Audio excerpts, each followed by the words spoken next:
$7.9 million. That was supposed to be mine after my father's death. Instead, my stepmother took everything and told me I would never see a penny. That's how the nightmare began. My name is Ethan Miller. I was only 18 when my father passed, and the house we had built together was the only place that still felt like home. Every brick, every beam carried his fingerprints. But in the quiet days after the funeral, I've started to realize the house wasn't mine anymore. It belonged to the woman who married him just 5 years before he died, a woman who had always looked at me as if I were nothing but an obstacle between her and the fortune she believed she deserved. I remember that night after the burial. The house was so silent it almost hurt. Not the silence of mourning, but something colder, sharper, like the air just before a storm breaks. I sat in my father's leather armchair, the one we picked out together, and let my eyes wander through the room. His presence lingered in the floorboards we laid side by side, in the books lined on the shelves, in the faint smell of sawdust from our last renovation project. Everywhere I looked, I found him. Everywhere, except in her. My stepmother walked through those same rooms as if she were inspecting a property she had just acquired. She wore heels that clicked against the hardwood floor with each step, cutting through the silence like a blade. She didn't bother wearing black, not even pretending to mourn. Instead, she looked like she was heading to a business meeting. Sharp suit, perfect hair, a trace of perfume strong enough to erase the scent of my father that still clung to the walls. She didn't speak to me, not that night. She just moved from room to room, taking notes on her phone, whispering into it with the tone of someone closing deals. I heard words like liquidate, accelerate, valuation, words that had nothing to do with grief, but everything to do with money. I was 18, but I wasn't blind. I knew exactly what she was doing. She was claiming the world my father had built and erasing me from it. The day the will was read only confirmed what I already feared. Sitting across from her in the lawyer's office, I felt like a ghost haunting my own life. The lawyer read every line with solemn precision. All properties, investments, and accounts were left to her. My name appeared once, in a single sentence. To my son, Ethan Miller, I leave my deepest gratitude. Gratitude. That was it. I didn't care about the money, at least not then. What crushed me was the finality of those words. My father had spent a lifetime teaching me to work hard, to take care of what mattered, and yet in the document that was supposed to carry his voice beyond death, I was nothing but an afterthought. When I glanced at my stepmother, I caught the faintest smile tugging at her lips. She didn't need to speak. The look in her eyes said it all. You've lost. I've won. But what neither of us knew that day was that my father was smarter than both of us. He had planned for this moment, for her greed, for the storm that was about to sweep me out of my own home. And the storm came faster than I could have imagined. I thought the house would shield me for a while, give me space to grieve. But the truth is, grief doesn't wait for permission, and neither did she. My stepmother wasted no time turning my father's death into her opportunity. The reading of the will took place in a mahogany-paneled office downtown, the kind of place that smelled of leather and dust, as if the air itself had been signed and notarized years ago. I sat at one end of the long, polished table, a boy pretending to be a man. She sat at the other, poised like a queen about to claim her crown. The lawyer, Mr. Harris, adjusted his glasses and opened a thick folder.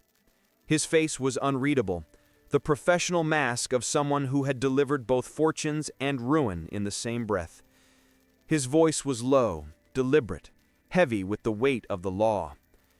He began with the formalities, dates, signatures, witnesses. I barely heard any of it. My eyes kept drifting to the chair that should have held my father, the man who had built an empire in real estate, brick by brick, dollar by dollar. Instead, all I saw was her, the woman who had married him in his final years, who now looked at me as if I were a tenant overstaying his lease. When Mr. Harris reached the section that mattered, his voice sharpened. All properties, accounts, and investments are to be transferred to my beloved wife. He paused, cleared his throat, and finished the name. Hers, not mine. It was like watching a door slam shut, one I hadn't realized was already closing. He continued, listing properties one by one, apartment complexes, houses, land parcels my father had once proudly driven me to see. Each line felt like a brick being pried from the foundation of the life we had built together. Then came my name, just once. To my son, Ethan Miller, I leave my deepest gratitude for being my strength and inspiration. Gratitude. A word so small it barely filled the silence after it was spoken. I felt the air leave my lungs, not because I wanted the money, I didn't, but because I wanted to believe my father had left me something more than a polite thank you. A son doesn't expect riches from his father. He expects trust. He expects belonging. And in that moment, I felt erased. I didn't look at Mr. Harris. I couldn't. My eyes locked on her instead. She didn't smile, not fully, but her lips curved just enough to tell me everything. Triumph, possession, victory. She hadn't just inherited the fortune. She had inherited me, or at least the power to erase me from it. The meeting ended in silence. Mr. Harris gathered the papers, his hand steady, his face unreadable. But when his eyes flicked to mine, just for a moment, there was something there. Hesitation, maybe even pity. A shadow that whispered there was more to the story than the words he had just read aloud. I wanted to ask, to demand answers, but I didn't. I was 18, and the weight of the room was too heavy. The law, the papers, the polished wood, even the pen in his hand, it all seemed to belong to her now. When we stepped outside, the late afternoon sun hit me like a glare-off glass. She adjusted her sunglasses, checked her phone, and walked ahead without a word. She didn't invite me to join her. She didn't even acknowledge me. To her, I had already been written out. But that look in Mr. Harris's eyes stayed with me, a flicker of something he couldn't say out loud. And I knew, deep down, that my father hadn't left his life's work unguarded. 2 days after the funeral, the storm broke. I was in my father's study, the one room where his presence still felt alive. The oak shelves towered around me, lined with the books he loved. Dust motes floated in the sunlight like fragments of memory, and for a moment I let myself believe I still belonged there. That's when I heard the sound. Not the quiet creak of the old house, not the hum of the air conditioning. This was heavier. Footsteps, more than one pair. She appeared in the doorway first, immaculate as always. Not in mourning black, but in a fitted blazer and polished heels, as if she had stepped out of a boardroom. Her eyes were colder than I had ever seen, and behind her, 2 men filled the frame, broad-shouldered, unsmiling, the kind of men paid to do what others won't. "Pack your things," she said, her voice sharp as glass. "You don't live here anymore." For a second, I thought I had misheard. "This is my father's house," I managed. Her lips curled into something that wasn't quite a smile. "Correction, it was your father's house. Now it's mine. And you," she flicked her hand dismissively, "have no place in it." The men stepped closer. My chest tightened. I grabbed my backpack, stuffed in a few clothes with shaking hands, slid my laptop inside, and clutched my phone. That was all I had time for. "Move!" she snapped. One of the men took my arm, his grip firm but impersonal, as if I were a piece of furniture being carried out. The other held the door open. My heart pounded in my ears as they dragged me through the hallway, past the photographs of my childhood, past the living room where I had spent evenings with my dad, past every memory that should have been mine to keep. The front door slammed behind me. Just like that, I was on the outside. a stranger on the porch of my own home. I turned, expecting her to at least look at me one last time, but she didn't. She simply adjusted her blazer, gave a quick command to the men, and disappeared back inside. I stood there, with nothing but a backpack on my shoulders and a hollow ache in my chest. The world I had known, the security my father had promised, was gone in the span of 10 minutes. As I walked down the street, the weight of it settled on me. I wasn't just grieving anymore. I was homeless. I didn't notice anyone watching. I didn't think anyone cared. At 18, it felt like I had been erased not only from my father's will, but from the world itself.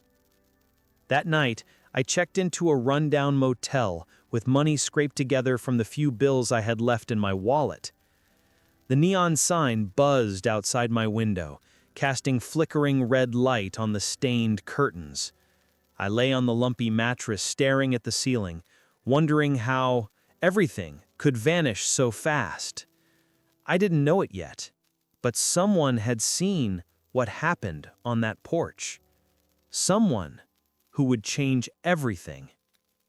The motel smelled of old cigarettes and damp carpet. The buzzing neon outside the window bled red light through the thin curtains, painting the room in a restless glow.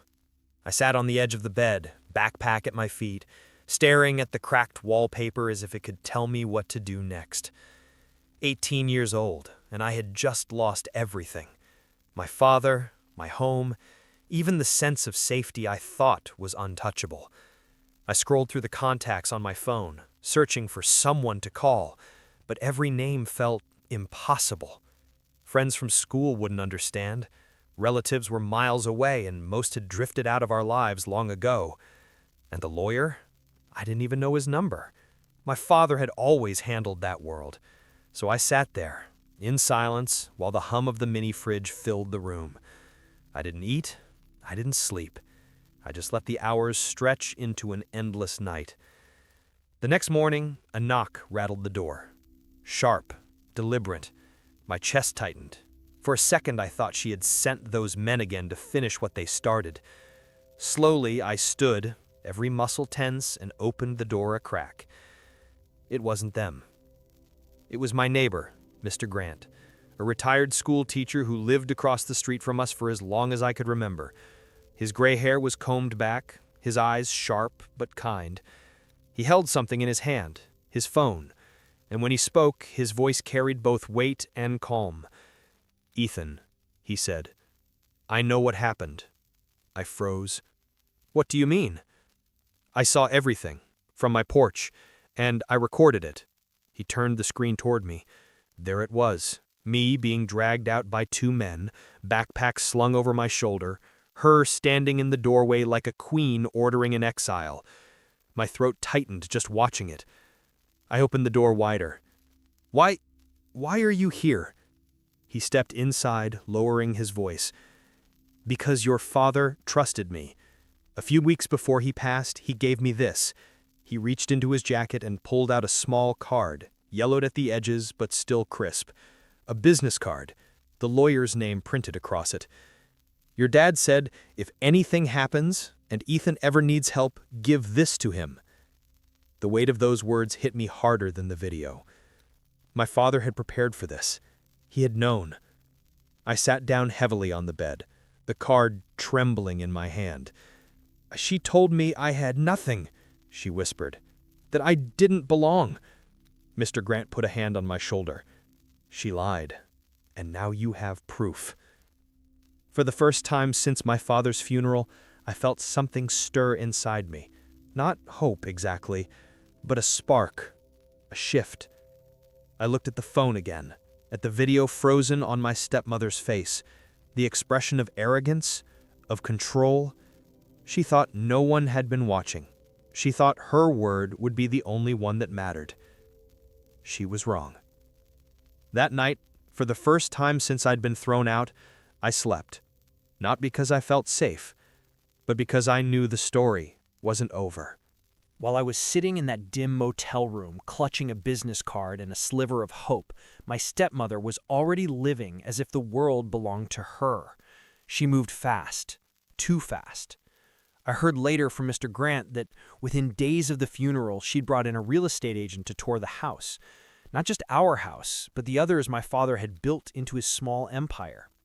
She walked through the rooms with the cold detachment of someone evaluating merchandise, not memories.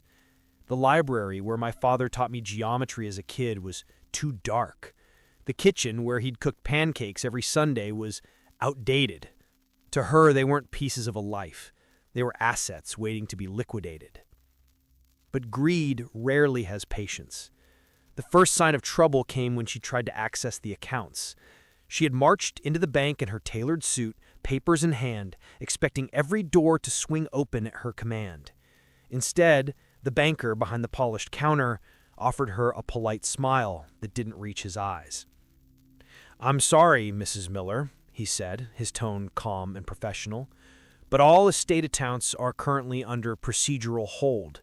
Until probate is finalized, no transfers can be made." She blinked, stunned for the first time. "Probate? The will was read. Everything is mine. Release the funds." The banker didn't flinch. "I understand your frustration, but it isn't a matter of choice. It's the law." For someone like her, used to bending people with a single look, that word was poison. Law. She stormed out, heels striking the marble floor like gunshots. But she didn't stop. She called contractors about renovations. She placed ads to sell properties. She even contacted buyers for the luxury cars my father had collected. Yet every move was met with the same invisible wall: delays, holds, paperwork. On paper, she was rich. In reality, she couldn't touch a cent. And while she raged against those walls, I sat across town in the motel with Mr. Grant, turning his phone in my hands, replaying the video again and again. Each time I watched myself being dragged out, the humiliation burned deeper, but so did the clarity. She thought she had erased me. She thought I was just a boy with no money, no power, no allies. But she hadn't counted on the truth being captured by a neighbor's camera, or on the card that now sat like a loaded weapon in my pocket. Mr. Grant saw the doubt in my face. "You're young, Ethan," he said quietly. "But don't mistake youth for weakness. Your father raised you for this. You may not have his years, but you have his blood. And right now that counts for more than you know." I wanted to believe him. I really did. But doubt is heavy at 18. Still, the video was undeniable. Her voice, her command, the way those men dragged me out, it was all there. Proof she had crossed a line. Proof she had no idea the trap she was already in. That night, I placed the lawyer's card on the nightstand and stared at it until my eyes blurred. Calling him meant stepping into a world I didn't understand, a world of contracts and clauses where people like her thrived. But doing nothing meant she won. And my father hadn't raised me to surrender. I reached for the phone. Mr. Harris's office was quiet when I arrived. The blinds were half drawn, filtering the daylight into pale stripes across the polished wood floor. My hands were damp against the arms of the chair as I waited, the lawyer's card still warm from being in my pocket all night. She entered minutes later, perfume first, then the sharp click of her heels. My stepmother didn't sit immediately. She paced, her chin lifted, radiating annoyance rather than fear. Finally, she lowered herself into the chair opposite mine, folding her arms like she was at the head of a boardroom. Mr. Harris adjusted his glasses, his voice calm as ever. "Thank you both for coming. There is an important matter we must clarify before proceeding with probate." She leaned back, her lips curling. "If this is another delay about paperwork, I'll have my own lawyers handle it. Everything belongs to me. That will was crystal clear." I clenched my fists but said nothing. Then Mr. Harris turned to me. "Ethan claims he was forcibly removed from his father's property. Is that correct?" Her laugh was sharp, practiced. Forcibly removed? That's ridiculous. He left of his own accord. I even asked him to stay, but he wanted to wallow in grief somewhere else. I thought giving him space was the kind thing to do. The words stung. She was rewriting reality as easily as signing a check. My chest tightened. I wanted to shout, to tell her she was lying. But Mr. Harris raised a hand before I could speak. "Interesting," he said, voice steady. Then he nodded to the corner of his desk. Mr. Grant stepped forward. He'd been waiting quietly, his phone in hand. My stepmother's eyes narrowed the instant she saw him. "What is this?" she demanded. "An independent witness, your neighbor." Mr. Grant unlocked his phone, tapped the screen, and placed it on the table.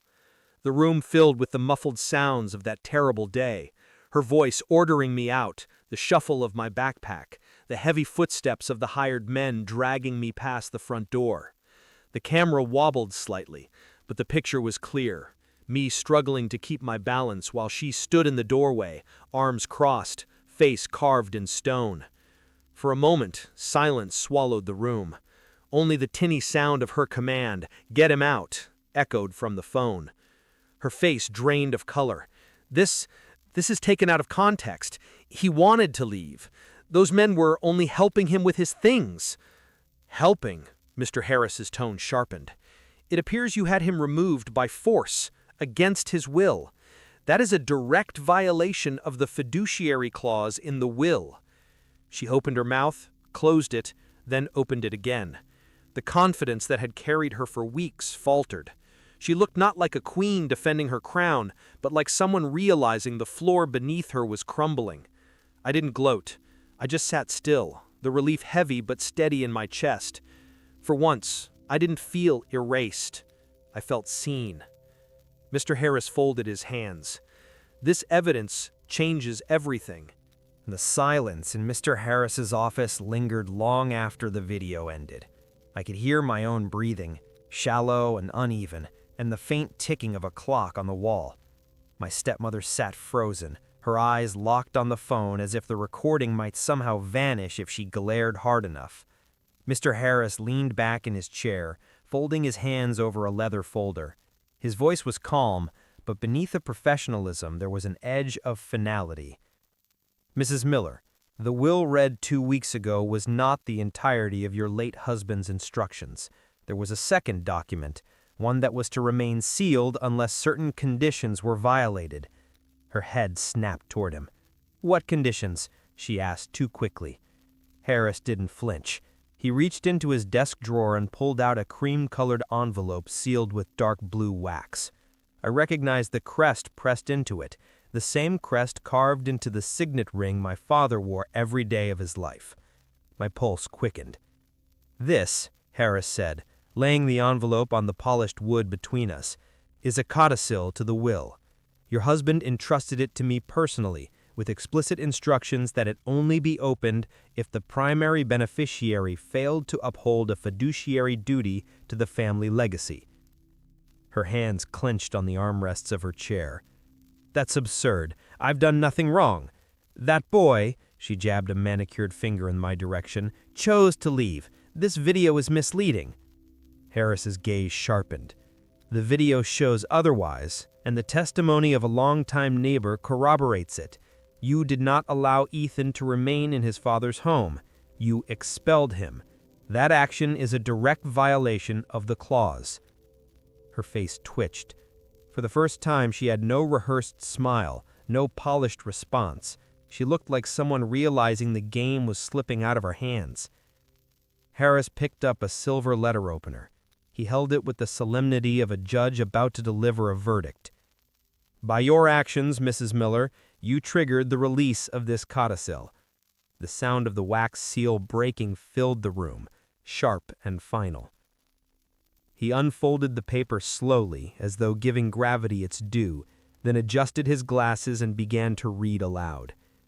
"This is the codicil to the last will and testament of Jonathan Miller, executed under my direction and with my full knowledge of its implications. In the event that my wife fails to honor the fiduciary duty of preserving and protecting my son's place within our family legacy, The following provisions shall supersede all previous instructions. Every word seemed to carve new air into the room. Harris continued, his tone unwavering. All liquid assets, real estate holdings, and investments shall be placed into the Miller Legacy Trust, effective immediately.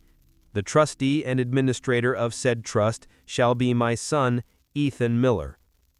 I blinked, barely breathing. The words didn't feel real. My stepmother shot up from her chair. What? That's impossible. I was named the sole beneficiary. Harris raised a hand, silencing her. You were, conditionally, and those conditions were broken. The codicil is legally binding. It nullifies your inheritance beyond a modest stipend. Her voice cracked, higher than usual. A stipend? What stipend? Harris's eyes flicked to the page. You are to receive $2,500 per month, contingent on full-time employment and residence at the guest house at Willow Creek. It was a sentence, not a gift. A future stripped of power and luxury, reduced to the one thing she had always despised, ordinary life. She staggered back into her chair, color draining from her face. Her lips moved soundlessly, as though she were trying to form an objection, but the words refused to come. Harris picked up the document gently on the desk. Your husband was a man of foresight. He planned for greed, for betrayal. He left this codicil not as punishment, but as protection. Ethan, his eyes turned to me. Your father wanted to ensure you would never be erased. For a moment the room spun. I felt both weightless and heavy, the enormity of it pressing down on me. My father had seen this coming. He hadn't abandoned me. He had been fighting for me even from the grave. Across the table, my stepmother's composure shattered. She pressed a hand to her chest, her breathing shallow. The carefully constructed mask of power she had worn since the funeral cracked wide open, and in its place was raw disbelief. Her voice finally broke, trembling and faint. No, this isn't possible. But it was. And when Harris folded the codicil back into its envelope, the sound was like a coffin lid closing on her empire. When I walked out of Mr. Harris's office that day, the world felt different. The air seemed lighter, though the responsibility pressing against my chest was heavier than anything I'd ever carried. I wasn't leaving as a boy who had been thrown out of his home with a backpack. I was leaving as the trustee of my father's entire life's work. For days, I stayed quiet. Harris advised me not to confront her directly, not to gloat, not to make myself her target. The law was already on my side, and the codicil had spoken louder than any argument could. Still, I couldn't help but picture her face when the words Miller Legacy Trust rolled off Harris's tongue. That single moment had ended the empire she thought she had stolen. I returned to the house a week later, not through the front door, but with the keys Harris handed me. The place felt the same, but different too, like a theater after the final act. The silence was heavy, but it wasn't grief anymore. It was mine, again. She was still there, of course. By the terms of the codicil, she was entitled to the guest house at the far end of the property. Once a space we used for family barbecues, it had become her exile. I passed by one morning and caught sight of her through the small kitchen window. No tailored suits, no diamonds, just plain clothes and a sink full of dishes. She looked older, smaller, as if the fortune she had once flaunted had been the only thing keeping her upright. She saw me. Our eyes met for the briefest second. There was no venom in her stare, no triumph, only emptiness. Then she turned away, her shoulders slumping as she rinsed a plate. For the first time, I didn't feel anger. I felt nothing. She had made her choice, and my father's plan had delivered justice. Running the trust was overwhelming at first. Meetings with accountants, property managers, tenants. I was 18, barely out of high school, and suddenly people twice my age were deferring to me, calling me Mr. Miller. It felt unreal, but I remembered Mr. Grant's words. Your father raised you for this. And I knew he was right. My father had taught me resilience long before he left me the title of trustee. I decided early on that the trust wouldn't just be about money. My father had always believed in building communities, not just houses. So I began channeling part of the funds into a project he had dreamed about but never completed, a community housing program, affordable homes for families who had never thought they could have one. The same way my father had built his fortune in real estate, I would build something greater, a legacy of shelter, of security, of hope. Months passed. The mansion, once filled with cold silence, began to echo with new life. Contractors worked on renovations my father had wanted but never finished. The library became the heart of the trust's operations. I sat at his old desk each morning, sorting through reports, signing documents, shaping the future he had trusted me with. His presence was there in every polished shelf, every beam of sunlight through the bay window. As for her, she remained in the guest house. Occasionally, I'd see her crossing the yard, head down, groceries in hand. The stipend kept her afloat, but it wasn't enough for extravagance. She had to work, just as the codicil demanded. Word spread that she had taken a part-time job at a local boutique. I never went to see her, never asked how she was doing.